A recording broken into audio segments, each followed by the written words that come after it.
नमस्कार दोस्तों, गुरु केम अकेडमी के ऑफिशियल यूट्यूब चैनल पर आप सभी लोगों का हार्दिक अभिनंदन है। और मैं आपका अपना डॉक्टर अरुण कुमार शर्मा और आप देख रहे हैं गुरु केम अकेडमी का online education.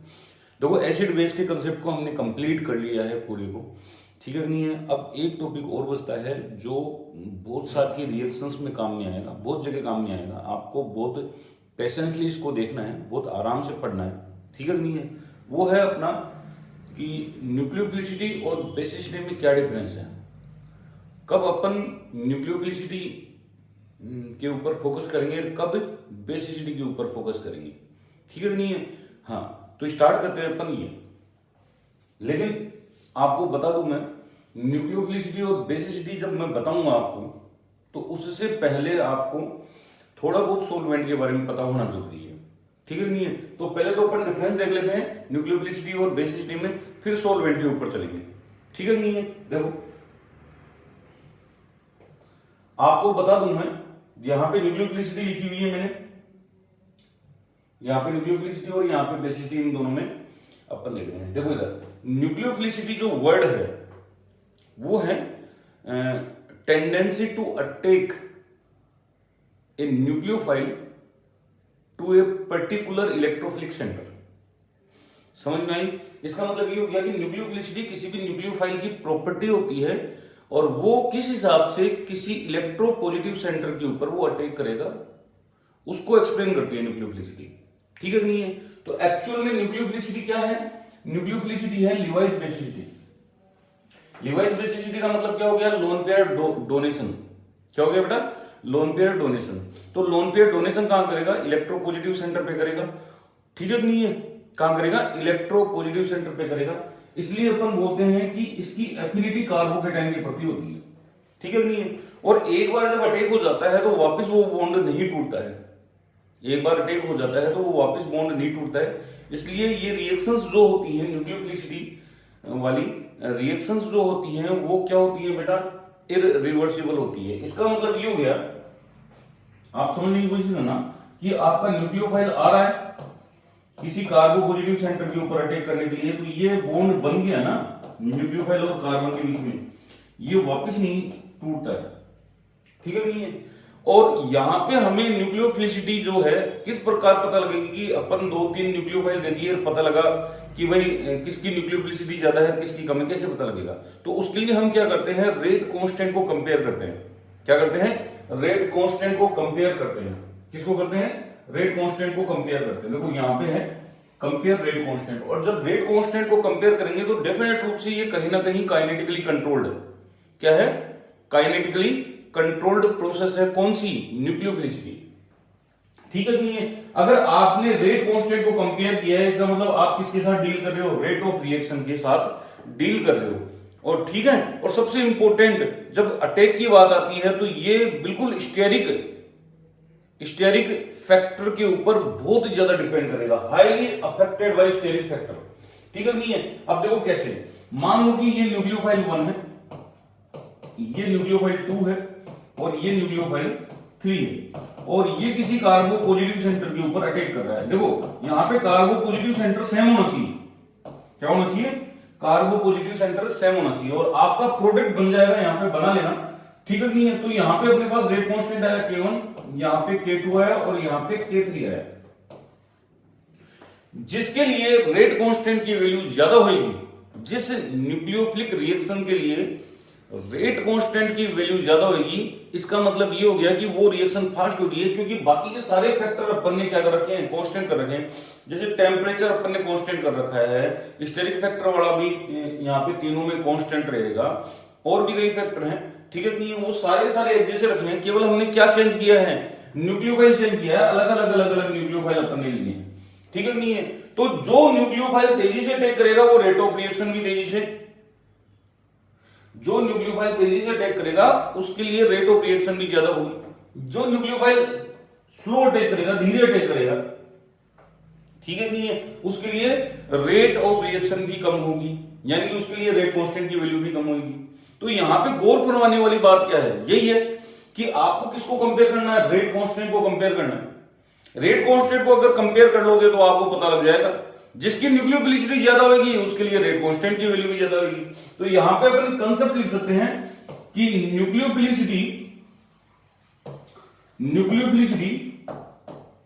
Nucleophilicity is proportional to rate constant.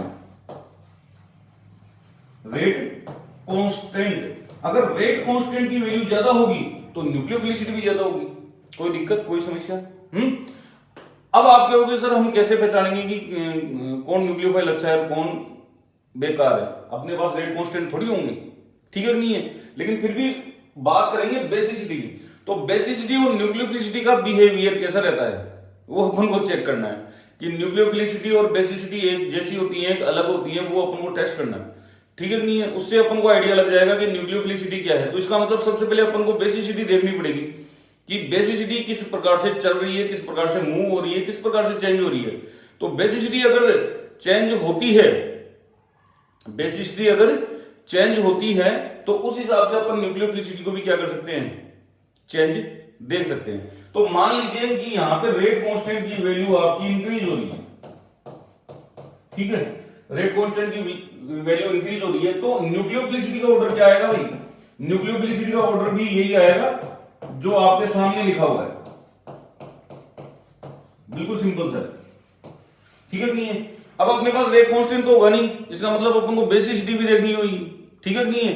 तो बेसिसिटी के बारे में चर्चा करते हैं अपन, कंपेरेबल करेंगे अपन। देखो इधर पहली चीज न्यूक्लियोफिलिसिटी को अपन ने बोला था लिवाइस बेसिसिटी, लेकिन ध्यान रखें कि बेसिसिटी जो होती है, बेसिसिटी जो होती है वो ब्रोंस्टेड बेसिसिटी होती है,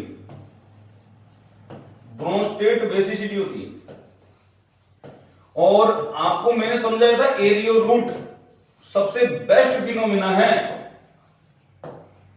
एरियो रूट, और एरियो रूट से ही आप क्या कर सकते हो बेटा, न्यूक्लियोफिलिसिटी को भी डिटरमाइन कर सकते हो। बेसिसिटी, ब्रोंस्टेड बेसिसिटी डिटरमाइन हो गई ना आपकी, तो आप समझ लेना कि आपने लिवाइस बेसिसिटी यानी न्यूक्लियोफिलिसिटी को भी डिटरमाइन कर दिया है, ठीक है नहीं है। तो ध्यान का, इसकी एफिनिटी किसके लिए है? प्रोटॉन के लिए।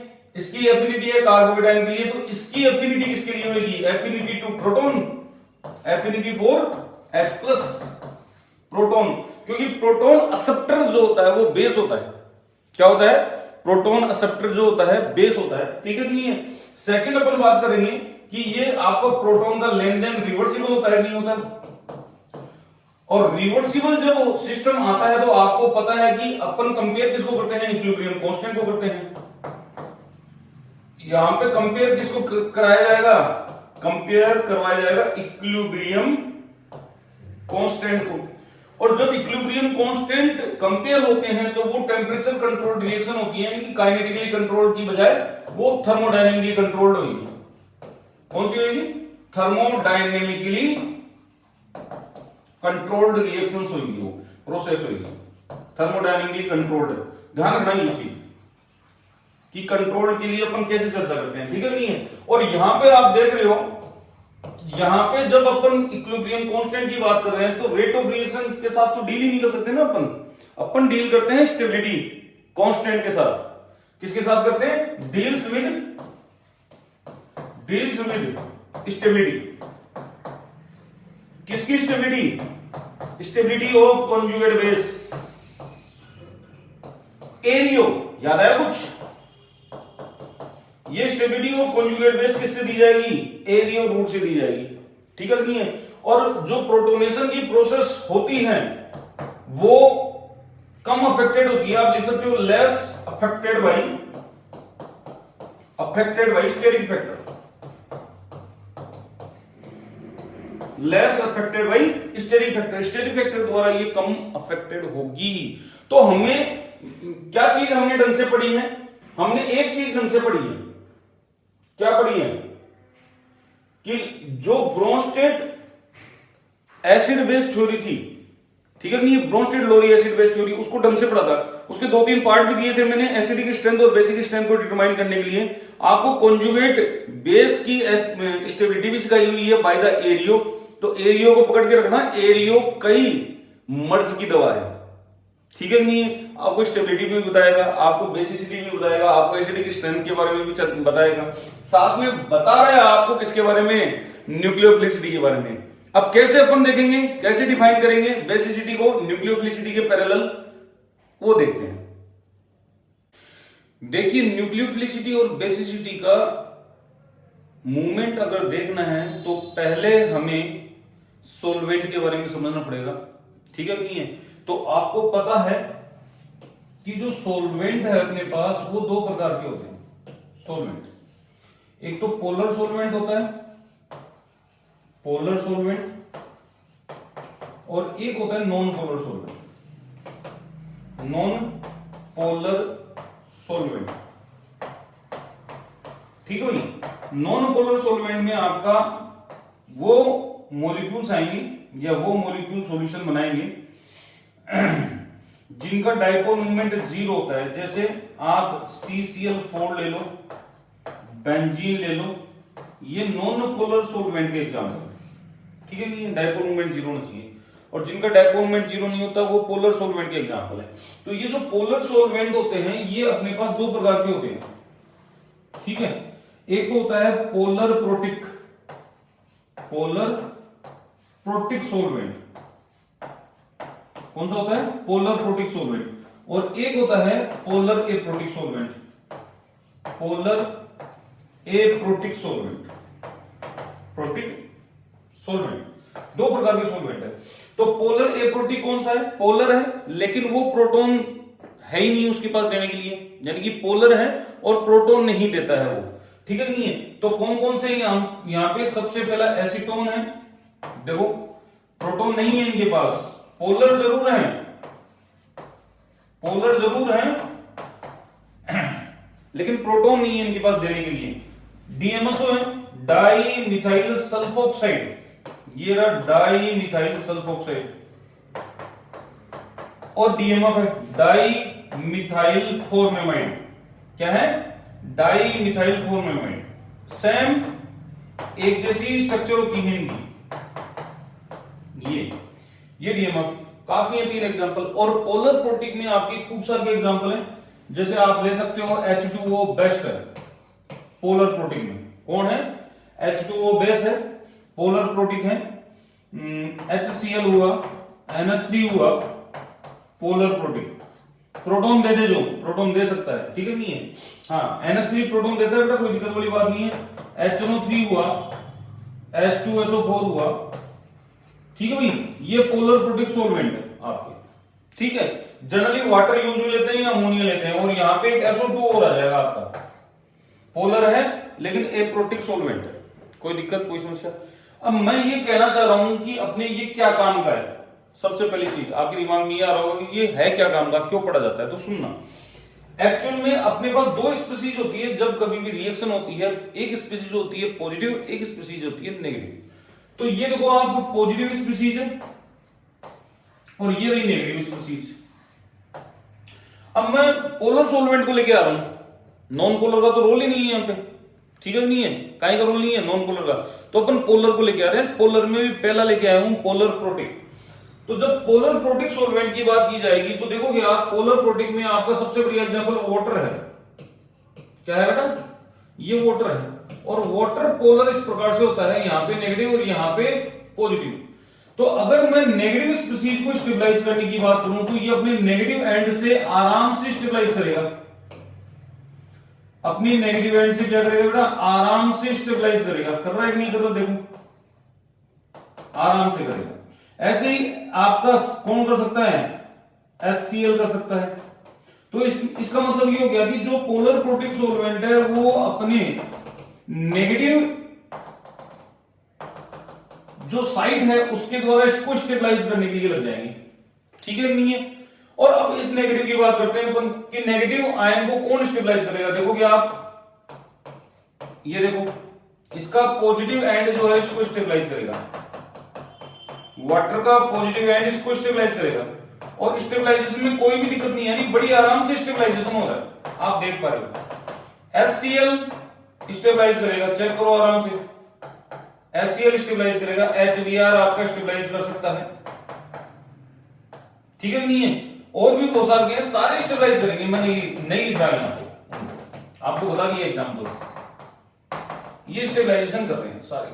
तो इसका मतलब ये हो गया कि पोलर प्रोटिक सोलवेंट आपके पॉजिटिव आयन को भी और नेगेटिव आयन को भी दोनों को स्टेबलाइज कर रहे हैं। तो लिख लेना यहां पे पोलर प्रोटिक सोलवेंट,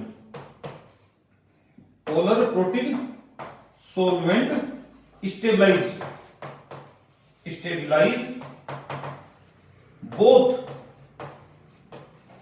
हाँ जी, positive ion and negative ion. ठीक है भाई, दोनों आयनों को स्टेबलाइज करते हैं। पॉजिटिव आयन को अपने नेगेटिव साइड से स्टेबलाइज करेंगे और नेगेटिव आयन को किससे करेंगे, अपनी पॉजिटिव साइड से स्टेबलाइज करेंगे, स्टेबलाइज करते हैं। लेकिन आपने देखा क्या पोलर एप्रोटिक सोलवेंट के लिए, ये तो पोलर प्रोटिक सोलवेंट के लिए हो गया। अब पोलर एप्रोटिक को देखते हैं अपन। ये पॉजिटिव आ गया और ये नेगेटिव आ गया, दिख रहा है? तो आप देख पा रहे हो कि जैसे एसीटोन को लिख रहा हूं मैं, एसीटोन पोलर होता है, स्लाइटली नेगेटिव स्लाइटली पॉजिटिव, हो गया, स्टेबलाइजेशन हो रहा है, कोई दिक्कत ही नहीं है। ऐसे ही आपका डीएमएसओ स्टेबलाइज कर देगा, ऐसा ही आपका डीएमएफ स्टेबलाइज कर देगा, कर सकता है ना, स्टेबलाइज करेगा। ऐसे ही और स्टेबलाइज करेंगे, आराम से स्टेबलाइज कर सकते हैं। यानी कि polar protic solvent, polar aprotic solvent ने भी कैटायन को स्टेबलाइज किया है, किया नहीं किया? ठीक है। अब हम एनायन की बात करते हैं। तो एनायन को जब स्टेबलाइज करने के लिए जाएगा तो कार्बन का नेगेटिव एंड आना चाहिए। अब एक चीज बताओ मेरे को, ये आपका कार्बन का पॉजिटिव एंड आना चाहिए, तो स्टेबलाइजेशन तो होगा नो डाउट। लेकिन एक तो इसके मॉलिक्यूल अरेंज हो चारों और एक इसके मॉलिक्यूल अरेंज होंगे चारों, बताओ कहां ज्यादा होंगे? वहां पे ज्यादा होंगे, उसका स्टेबलाइजेशन ज्यादा होगा, यहां पे कम होंगे। दूसरी चीज जो स्टेरिक इफेक्ट है यहां का, वो स्टेरिक इफेक्ट इस स्टेबलाइजेशन को रोकता है कहीं ना कहीं। स्टेरिक हिंड्रेंस जो आ रही है आपकी कार्बन के ऊपर, चाहे वो डीएमएसओ की हो, वो स्टेरिक हिंड्रेंस क्या करती है, इस स्टेबलाइजेशन को क्या करती है, इनहिबिट करती है, कोशिश करती है कि यहां पे क्या नहीं हो, स्टेबलाइजेशन नहीं हो। देखो आप गौर से, और ये डीएमएफ का केस आ गया, सोचो क्या हो रहा है। दूसरी चीज, इसकी जो लोन पेयर है, ऐसे रहेगा तो लोन पेयर और नेगेटिव चार्ज के बीच में रिपल्सन होगा, तो जो ऑक्सीजन के लोन पेयर है वो भी इसको स्टेबलाइज होने से रोक रहे हैं। इसका मतलब क्या हो गया कि कैटायन का स्टेबलाइजेशन होता है लेकिन एनायन का नहीं होता। किसमें? पोलर एप्रोटिक सोलवेंट में। तो अपन ये लिखेंगे polar aprotic solvent, aprotic solvent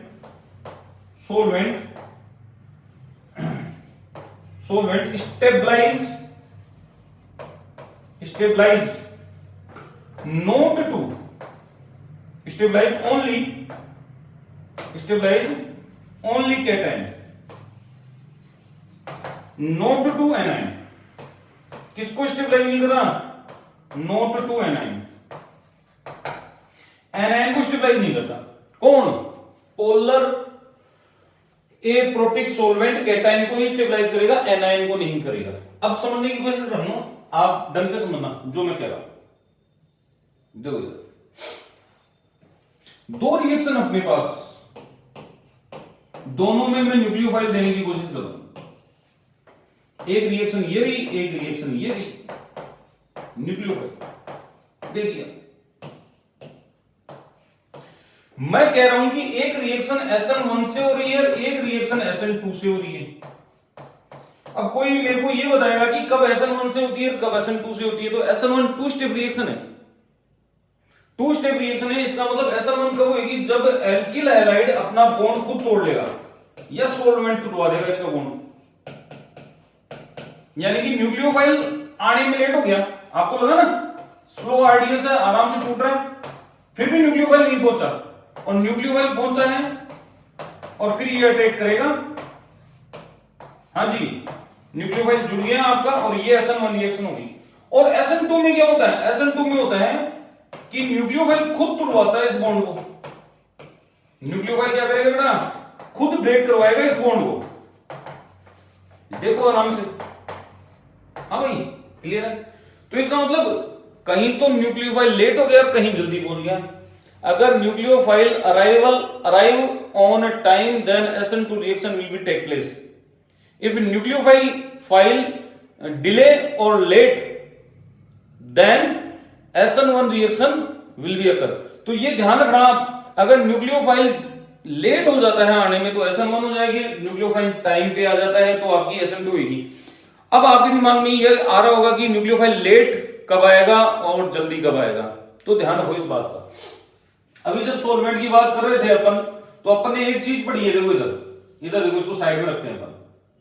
अभी दोनों कंसेप्ट यहां पे लिखे हुए हैं, तो दोनों कंसेप्ट में एक चीज मैंने बताई है कि पोलर प्रोटिक सॉल्वेंट स्टेबलाइज करता है कैटायन और एनायन को, ठीक है नहीं है। अब जो ये रिएक्शन हो रही है, ये वाली रिएक्शन दिख रही है कौन सी वाली, हाँ भाई, ये वाली जो रिएक्शन हो रही है, अगर उस रिएक्शन को मैं पोलर प्रोटिक सॉल्वेंट में कराऊं, यानी कि पोलर प्रोटिक सॉल्वेंट का मतलब क्या हो गया आपका, इस रिएक्शन को मैं करवा रहा हूं वाटर की प्रेजेंस में। किसकी प्रेजेंस में करवा रहा हूं, वाटर की प्रेजेंस में, पोलर प्रोटिक सॉल्वेंट में। तो ये वाटर क्या करेगा, इस न्यूक्लियोफाइल को स्टेबलाइजेशन, न्यूक्लियोफाइल की स्टेबलाइजेशन में लग जाएगा, इसकी जीओजीडी करेगा, इसको स्टेबलाइज करेगा, खिलाएगा पिलाएगा। स्टेबलाइजेशन में मतलब यही होता है, सही बात नहीं है। और इस स्टेबलाइजेशन में न्यूक्लियोफाइल हो जाता है लेट। स्टेबलाइजेशन में क्या होता है, न्यूक्लियोफाइल हो जाता है लेट। न्यूक्लियोफाइल लेट होने का मतलब क्या होता है पता है, न्यूक्लियोफाइल लेट हो गया ना, अपन क्या बोल रहे हैं, न्यूक्लियोफाइल लेट। लेट होने का मतलब क्या होता है, लेट होने का मतलब होता है न्यूक्लियोफिलिसिटी डिक्रीज होगी इसकी। क्या डिक्रीज होगी बेटा, न्यूक्लियोफिलिसिटी डिक्रीज होगी। और न्यूक्लियोफिलिसिटी किसने डिक्रीज की, पोलर प्रोटिक सॉल्वेंट ने। यानी कि polar protic solvent nucleophilicity decrease करता है, किसकी, न्यूक्लियोफाइल की, नेगेटिव आयन की। जब अब दूसरी सुनना, ये किसको नहीं करता, नॉट टू एनायन, एनायन को स्टेबलाइज नहीं करेगा। क्या नहीं करेगा, कौन कौन नहीं करेगा, पोलर एप्रोटिक सॉल्वेंट एनायन को स्टेबलाइज नहीं करेगा। तो इसका मतलब ये वाली रिएक्शन मेरे को कहीं में करवानी पड़ेगी। अगर SN2 करवानी है तो मेरे को पोलर एप्रोटिक में करवानी पड़ेगी। तो पोलर एप्रोटिक में करवाते हैं, देखो जैसे मान लो कि मैंने ले लिया, ये रिएक्शन एसीटोन में हो रही है, कहीं हो रही है, एसीटोन में, DMSO में, DMF में, किसी में भी। तो ये क्या करेगा, एसीटोन जो है इसको स्टेबलाइज नहीं करेगा, मना कर देगा कि मैं तेरे को स्टेबलाइज नहीं करूंगा, मेरे बस की बात नहीं है। समझ में आई बात। तो ये क्या हो जाएगा, ये फ्री है, फ्री टू अटैक। तो फ्री टू अटैक का मतलब ये हो गया कि ये फास्ट हो गया। पहले डर था इसको कि कहीं अपन को सॉल्वेंट स्टेबलाइज नहीं करते, लेकिन सॉल्वेंट ने मना कर दिया कि तेरे को मैं स्टेबलाइज कर ही नहीं सकता, तू मेरे पास आ भी जाएगा तो मैं तेरे का स्टेबलाइजेशन नहीं कर पाऊंगा। तो ये क्या होता है, फ्री हो जाता है। फ्री होने का मतलब फास्ट हो गया। फास्ट होने का मतलब आपका न्यूक्लियोफाइल टाइम पे पहुंच गया। इसका मतलब न्यूक्लियोफिलिसिटी इंक्रीज हो गई। क्या इंक्रीज हो गई, न्यूक्लियोफिलिसिटी इंक्रीज हो गई है, ये ध्यान रखना। क्या हो गई है बेटा, न्यूक्लियोफिलिसिटी इंक्रीज हो गई है। और जब न्यूक्लियोफिलिसिटी इंक्रीज होती है तो SN2 रिएक्शन की रेट बढ़ती है। और यही कारण है कि जो फिंकेस्टाइन रिएक्शन है, कौन सी, फिंकेस्टाइन रिएक्शन, वो एसीटोन में करवाई जाती है। किस में करवाई जाती है, एसीटोन में करवाई जाती है। याद आई कुछ या नहीं आई, हाँ भाई, NaI के साथ रिएक्शन एसीटोन, AgF और Ag, ये यहां पे Cl भी ले सकते हैं अपन, एसीटोन की प्रेजेंस में करवाई जाती है। इस कारण से फिंकेस्टाइन रिएक्शन कौन सी होती है, SN2 टाइप। कोई दिक्कत, कोई समस्या। तो बेसिकली आपका सॉल्वेंट चेंज होने पर मैकेनिज्म चेंज हो रही है, तो इसका मतलब सॉल्वेंट इंपॉर्टेंट है। और कब सॉल्वेंट आपकी न्यूक्लियोफिलिसिटी को बढ़ा रहा है, कब सॉल्वेंट न्यूक्लियोफिलिसिटी को घटा रहा है, ये अपना पूरी तरह दिमाग में होना चाहिए, इसके ऊपर पूरी तरह फोकस रखना चाहिए। चले भाई, अब अपन देखेंगे कि हम न्यूक्लियोफिलिसिटी को कैसे याद रखें, ठीक है नहीं है। ये तो सॉल्वेंट की बात हो गई, बता भी दिया कैसे न्यूक्लियोफिलिसिटी बढ़ेगी, कैसे न्यूक्लियोफिलिसिटी कम होगी, कौन सा सॉल्वेंट न्यूक्लियोफिलिसिटी को बढ़ाता है, कौन सा सॉल्वेंट न्यूक्लियोफिलिसिटी को कम करता है। कोई दिक्कत, कोई समस्या। अब जो पढ़ेंगे अपन वो ये पढ़ेंगे कि न्यूक्लियोफिलिसिटी को कैसे याद रखा जाए। तो मैंने आपको क्या कहा था, न्यूक्लियोफिलिसिटी को याद ही नहीं रखना, अपन को याद रखना है बेसिसिटी को। बस ये ध्यान रखना है कि कहां पे न्यूक्लियोफिलिसिटी और बेसिसिटी एक जैसे मूव करती हैं और कहां पे अपोजिट मूव करती हैं, बस इतना ही ध्यान रखना है आपको। चले भाई, तो पहला पॉइंट समझने की कोशिश करना है इसका। और पहला पॉइंट अपना है कि अगर कोई भी नेगेटिव चार्ज स्पीसीज होगी तो वो उसके कॉन्जुगेट एसिड यानी न्यूट्रल स्पीसीज से ज्यादा बेसिक होगी और ज्यादा न्यूक्लियोफिलिक होगी। कैसे? जैसे H2O है, क्या है भाई? H2O है आपके सामने, H2O और OH माइनस की बात करूं तो मैं आपसे पूछूं बेसिसिटी किसकी ज्यादा, तो आप कहोगे सर इसकी ज्यादा। न्यूक्लियोफिलिसिटी किसकी ज्यादा, तो भी इसकी ज्यादा। नहीं समझ में आई? तो इसका मतलब इस केस में जब हम किसी नेगेटिव चार्ज और न्यूट्रल स्पीशीज को कंपेयर कर रहे हैं तो उस टाइम न्यूक्लियोफिलिसिटी और बेसिसिटी एक तरीके से यानी कि पैरेलल मूव हो रही है। क्या हो रही है? पैरेलल मूव होती है।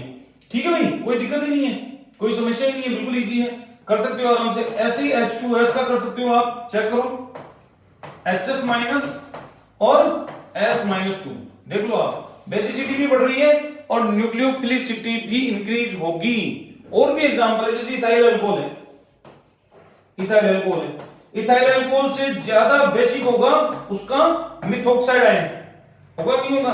और उससे ज्यादा क्या होगा? न्यूक्लियोफिलिक होगा। तो आपने एक रिएक्शन देखी होगी, मैं समझा देता हूं आपको। ये आपकी एल्कीन है, क्या है? अल्कीन, और इसके ऊपर हम रिएक्शन करवा रहे हैं Br2 का in presence of NaCl, in presence of NaCl।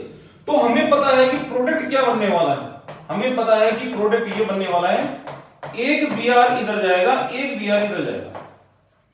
लेकिन हमें पता लगा कि ये प्रोडक्ट के साथ साथ दो प्रोडक्ट और बने। हाँ भाई, दो प्रोडक्ट और बने, एक तो ये बना है और एक ये बना है। दो प्रोडक्ट बन गए ना, आप देखो गौर से, कितने प्रोडक्ट बने? दो प्रोडक्ट बन गए। अब दो प्रोडक्ट बने हैं तो मेरे को ये बताओ कि यहां पे Cl का क्या लॉजिक है और इसको मेजर क्यों बोल रहे हैं अपन? कोई आपसे पूछे कि इसको मेजर क्यों बोल रहे हैं, तो ढंग से समझना, जब ये इससे इंटरेक्ट होगा तो ये एज इलेक्ट्रोफाइल जाएगा और साइक्लिक ब्रोमोनियम कैटायन बनाएगा।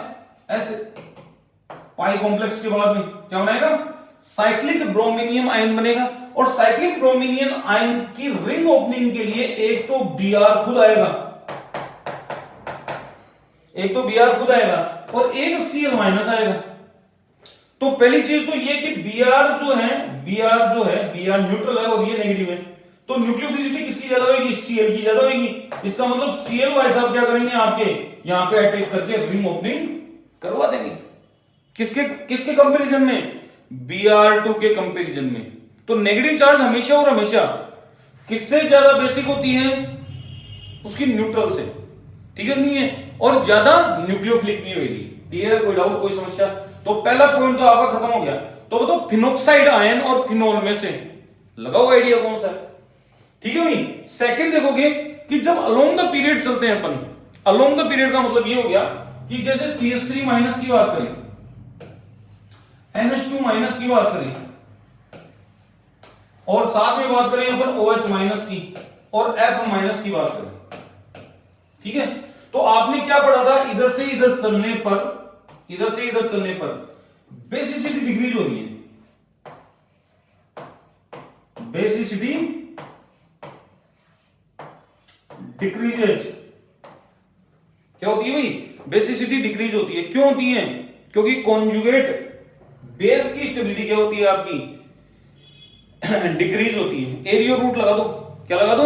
एरियो, आराम से लगा लोगे, कोई दिक्कत वाली बात नहीं है, कर सकते हो, इजी है, आराम से। अब मेरे को एक चीज बताओ, इधर से इधर चलने पर इसकी कॉन्जुगेट एसिड की एसिडिक स्ट्रेंथ बढ़ रही थी, तो जो कॉन्जुगेट एसिड स्ट्रांग होता है उसका कॉन्जुगेट बेस वीक होता है। क्या होता है? कॉन्जुगेट बेस क्या होगा? वीक होगा। ये समझ में आया? Conjugate base weak. और जिसका कॉन्जुगेट एसिड वीक है तो उसका कॉन्जुगेट बेस स्ट्रांग होगा। तो इसका मतलब बेसिसिटी आपकी घट रही है, बेसिसिटी बढ़ रही है, बेसिसिटी का बढ़ रही है। और एक्सपेरिमेंटली वाटर में यानी कि पोलर प्रोटिक सॉल्वेंट में यह पाया गया कि जो बेसिसिटी का ऑर्डर है वो ही न्यूक्लियोफिलिसिटी का ऑर्डर है। किसका ऑर्डर है? न्यूक्लियोफिलिसिटी का ऑर्डर है। काहे में? पोलर प्रोटिक सॉल्वेंट में, क्योंकि जो भी कंसेप्ट बताऊंगा वो पोलर प्रोटिक सॉल्वेंट में ही बताऊंगा आपको मैं। ठीक है नहीं है? जो कह रहा हूं वो समझ में आया कि नहीं आया? ठीक है भाई, कोई दिक्कत, कोई समस्या? हाँ, तो बेसिसिटी डिक्रीज हो गई न्यूक्लियोफिलिसिटी भी डिक्रीज हो गई। इसका मतलब ये हो गया कि अलोंग द पीरियड बेसिसिटी और न्यूक्लियोफिलिसिटी दोनों एक तरीके से मूव करती हैं। कब? जब पोलर प्रोटिक सोल्वेंट होगा। अब आप देखो सर पोलर एप्रोटिक सोल्वेंट में क्या होगा, तो पोलर एप्रोटिक सोल्वेंट में बेसिसिटी का कुछ भी नहीं बिगड़ेगा, न्यूक्लियोफिलिसिटी का ऑर्डर रिवर्स हो जाएगा। न्यूक्लियोफिलिसिटी का ऑर्डर क्या हो जाएगा? रिवर्स हो जाएगा। अगर आपको पूछे कि एसीटोन में न्यूक्लियोफिलिसिटी का ऑर्डर क्या है, तो उल्टा होगा। वाटर में क्या है, तो वाटर में लिखा हुआ है पोलर प्रोटिक सोल्वेंट का लिखा हुआ है, पोलर एप्रोटिक का इसका रिवर्स होएगा। कर लोगे, कोई दिक्कत? कर सकते हो आराम से। नेक्स्ट देखोगे आप डाउन द ग्रुप चलते हैं, और डाउन द ग्रुप में अपने पास कौन आएगा? देखो इधर एफ माइनस है, Cl माइनस है, Br माइनस है और I माइनस है। और भी अपन ले सकते हैं, कोई जरूरी नहीं है। OH माइनस है, SH माइनस है, ठीक है, SEH माइनस है, PEH माइनस है। इसी प्रकार से यहां पे ले सकते हैं NH2 माइनस है, PH2 माइनस है, ठीक है भाई, ASH2 है, SBH2 है माइनस। ये आगे ये कहां आते हैं? डाउन द ग्रुप में। जब डाउन द ग्रुप बात करें अपन, तो अपन ने क्या देखा था? अपन ने क्या लिखा था? बेसिसिटी आपकी क्या हो रही थी? बेसिसिटी डिक्रीज हो रही थी, बेसिसिटी डिक्रीज हो रही थी क्योंकि कॉन्जुगेट बेस की स्टेबिलिटी बढ़ रही थी। एरिया रूट एटॉमिक साइज आ गई नहीं है, साइज से हो रहा है ना ये कि साइज बड़ी तो डिस्पर्स बढ़िया तरीके से होगा, नेगेटिव चार्ज स्टेबल होता है, जो स्टेबल होगा वो प्रोटॉन का को लेगा, इसलिए बेसिसिटी आपकी डिक्रीज होगी। तो सबसे ज्यादा बेसिक ये है, ठीक है नहीं है? और वैसे भी देख लो आप, कॉन्जुगेट एसिड में कन्वर्ट कर लो इनको, तो ये सबसे ज्यादा एसिडिक था, इसका एचआई वाला एसिडिक स्ट्रेंथ एचआई की सबसे ज्यादा थी। तो अगर एचआई की एसिडिक स्ट्रेंथ सबसे ज्यादा होगी तो कॉन्जुगेट बेस की क्या होगी? कम होगी। और एचएफ की एसिडिक स्ट्रेंथ कम थी, एचएफ की एसिडिक स्ट्रेंथ इन चारों में से सबसे कम थी, F माइनस की बेसिसिटी सबसे ज्यादा होगी। तो बेसिसिटी आपकी क्या है? डाउन है। तो बेसिसिटी के अपोजिट मूव करता है न्यूक्लियोफिलिसिटी। न्यूक्लियोफिलिसिटी क्या करेगा? फिलिसिटी बेसिसिटी के अपोजिट मूव करता है, यानी कि न्यूक्लियोफिलिसिटी इंक्रीज होगी। लेकिन ये इंक्रीज कब होगी भाई? न्यूक्लियोफिलिसिटी कब इंक्रीज होगी? पोलर प्रोटिक सोल्वेंट में। और जैसे ही पोलर एप्रोटिक सोल्वेंट ले लिया तो क्या होगी? आपकी बेसिसिटी और न्यूक्लियोफिलिसिटी एक तरीके से मूव होगी। अभी क्या बोला मैंने? बेसिसिटी और न्यूक्लियोफिलिसिटी डाउन द ग्रुप एक दूसरे के अपोजिट चलती हैं। क्या चलती हैं? एक दूसरे के अपोजिट चलती हैं। लेकिन काई में चलती हैं अपोजिट? पोलर प्रोटिक सोल्वेंट में। और जैसे ही पोलर एप्रोटिक सोल्वेंट ले लूंगा तो बेसिसिटी पर कोई इफेक्ट नहीं आएगा, न्यूक्लियोफिलिसिटी का ऑर्डर रिवर्स हो जाएगा। कर लोगे? कोई दिक्कत, कोई डाउट? ठीक है भाई। नेक्स्ट देखोगे आप, अगर डोनर साइड सेम है तो न्यूक्लियोफिलिसिटी और बेसिसिटी दोनों एक तरीके से मूव करती हैं। जैसे ClO4 minus, ClO3 minus, ClO2 minus और एक ClO माइनस। आपको मैंने बताया था ये कॉन्जुगेट बेस सबसे ज्यादा स्टेबल होता है, तो इनकी बेसिसिटी का ऑर्डर ये है। और बेसिसिटी के ऑर्डर के साथ साथ बेसिक स्ट्रेंथ का ऑर्डर यही है बेसिसिटी का, और यही ऑर्डर किसका है बेटा? न्यूक्लियोफिलिसिटी का है। किसका है? न्यूक्लियोफिलिसिटी का ऑर्डर ये कहीं सेम। क्यों? क्योंकि जब डोनर साइड सेम होती है तो न्यूक्लियोफिलिसिटी और बेसिसिटी एक तरीके से मूव करती है। कोई दिक्कत, कोई डाउट? बिल्कुल सिंपल सा है, कर सकते हो आराम से। ऐसे ही आप औरों की डिसाइड कर सकते हो। और लास्ट में क्या आएगा? Steric factor. आपको मैंने बताया था कहीं अटैक करना हो तो आपका स्टेरिक फैक्टर इंपॉर्टेंट हो जाता है, ठीक है नहीं है? तो देखो यहां पे दो अपन स्पीशीज को कंपेयर कर रहे हैं, दो स्पीशीज को कंपेयर कर रहे हैं। एक तो ये है, एक है टर्सरी ब्यूटोक्साइड। क्या है भाई? Tertiary butoxide. Tertiary butoxide. तो अगर मैं इन दोनों में से न्यूक्लियोफिलिसिटी की बात करूं, न्यूक्लियोफिलिसिटी की बात करूं, किसकी भाई? न्यूक्लियोफिलिसिटी की। तो न्यूक्लियोफिलिसिटी जो होगी वो फर्स्ट वाले की ज्यादा होगी। क्यों होगी? क्योंकि ये इजीली अटैक कर जाएगा, भक्के तेजी से कहीं भी छोटी सी जगह घुसकर ये अटैक कर सकता है, लेकिन इसको अटैक करने में बड़ा जोर आएगा। न्यूक्लियोफिलिसिटी का ऑर्डर ये आएगा, कौन सा? दिख गया होगा, first is more nucleophilic than second. लेकिन बेसिसिटी का ऑर्डर जो है वो सेकंड वाले का ज्यादा होगा। बेसिसिटी का ऑर्डर क्या होगा, वो सेकंड वाले का ज्यादा होगा। दोनों साइड भले ही सेम है, समझ में आई, दोनों साइड भले ही सेम है, क्योंकि प्रोटॉन अपन को ये देखना है कि ये जो नेगेटिव चार्ज है डी स्टेबल कहां है, यहां पे है या यहां पे है। तो आप देखोगे सर इलेक्ट्रॉन रिलीज हो रहे हैं, यहां पे इलेक्ट्रॉन डेंसिटी बढ़ रही है इसलिए डी स्टेबल हो रहा है। जहां पे आपके कॉन्जुगेट बेस का ज्यादा डिस्टेबलाइजेशन होता है वो उतना ही ज्यादा बेसिक होता है एरियो।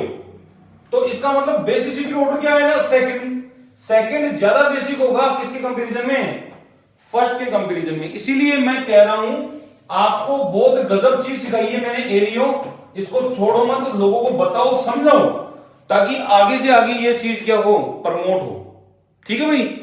तो इस वीडियो में हमने न्यूक्लियोफिलिसिटी और बेसिसिटी के बारे में जाना, बहुत ही इंटरेस्टिंग टॉपिक था और आई होप आपको समझ में आया होगा और बहुत ही बेनिफिशियल रहेगा आप लोगों के लिए। शेयर कीजिए, लाइक कीजिए और सबसे इंपॉर्टेंट पढ़ते रहिए। आज का युग ऐसा ही है, अगर नहीं पढ़ोगे तो कोई भी कंधे पे पैर रख के आगे चला जाएगा। इसलिए आप रेगुलर पढ़ते रहिए, ज्यादा से ज्यादा लोगों तक अपनी बात पहुंचाइए। तब तक के लिए नमस्कार, जय हिंद, बाय बाय। नेक्स्ट जो वीडियो लेके आऊंगा वो लेके आऊंगा पीएच का। किसका लेके आऊंगा, पीएच का। तो पीएच रिलेवेंट जितनी भी प्रॉब्लम है वो सब अपन डिस्कस करेंगे। तब तक के लिए कीजिए इंतजार।